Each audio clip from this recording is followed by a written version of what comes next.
Hi, this is Stephanie Dale from the Home Front. This morning we butchered our beef, and I'm not really going to call him a steer because he was kind of a one-nutted wonder. So he is on his way to a meat locker where he's going to hang for a couple of weeks, and in the meantime this morning I'm going to process these random parts. There's a tongue sitting in a bowl of water right now, and over here is what they call an oxtail. And an oxtail and a cow's tail is the same thing. I'm going to start this morning by trimming off a little bit of this fat. I'm not going to trim off a lot, just a little bit here and there, and let me see if I can rotate it. So we'll trim some of this off. I've already trimmed a little bit of it off, but I'm going to trim off a little bit of this, not a whole lot, because the flavor that this oxtail is going to depart on a future dish, part of that flavor is going to come from the fat, so you don't want to take it all off. Now, no one has formally instructed me on how to process an oxtail. I just do it the way my mom did it. And the way she used to do it is that she would trim it up a little bit and cut it into 2-inch chunks. And it was those chunks that we would use in stews, or there's almost a dish that's similar to stir fry with some jerk and some other Jamaican type spices, and you put that over rice. That's another way to do it. And a lot of people braise them like you would with short ribs. So I'm going to start off doing that, and then I'm going to seal it all up and stick it in the freezer, and that's going to be a future meal or two for me and my husband. As you can see, I've trimmed a little bit of fat off of that. And there's a little bit more I'm going to trim off. And you can take that fat and you can render it if you want. There's a lot of connective tissue in it, but you can render some of the fat out of that.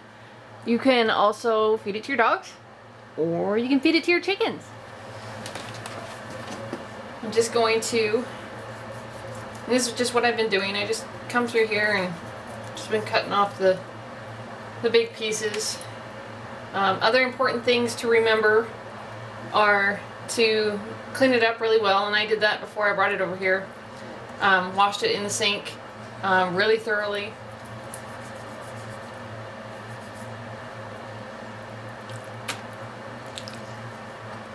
And make sure that you remove any manure that might be on it, depending on how clean or unclean your cow was when it was butchered. You want to remove any manure, and I'll even go through when I'm trimming it, and if I see a piece of meat that has some on it, I'll just cut it off, because you want it as clean as possible, of course, because that's safe. Now it's ready to be cut into chunks. But what you do is feel for the vertebrae. You can feel the vertebrae and the tail going down here. Here's one, here's one, here's one, here's one, here's one, here's one. And the trick is to cut in between the vertebrae and have a knife meant for the job. When you're cutting this up, once you identify where the vertebrae are, you can kind of wiggle this back and forth. And there's an area in there that moves. That's where you want to cut. There's an area, you're going to feel an area that's wiggly. That's where you want to cut. You don't want to just keep whacking at this thing and have to go through pure bone. You want to identify where the joint is and cut a chunk off like that.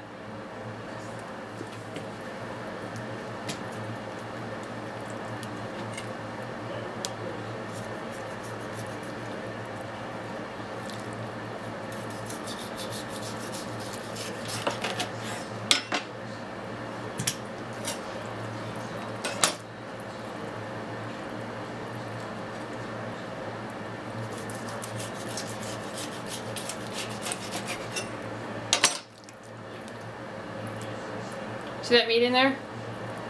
There's no reason why that can't make a good meal for someone. I think it's important that people learn how to prepare and enjoy these odd cuts of meat, because you never know when you'll have to. as a society, we've gotten to the point where, like, okay, we don't need oxtail, so we're not going to bother with it. So we never eat it, and people think it's weird or it's gross, you know, and it's really neither. It's neither weird nor gross. It's just a cut of meat that people used to eat all the time and figured out how to prepare it so it was really tasty. You know, it was a necessity that people learned how to eat all the different parts of a cow.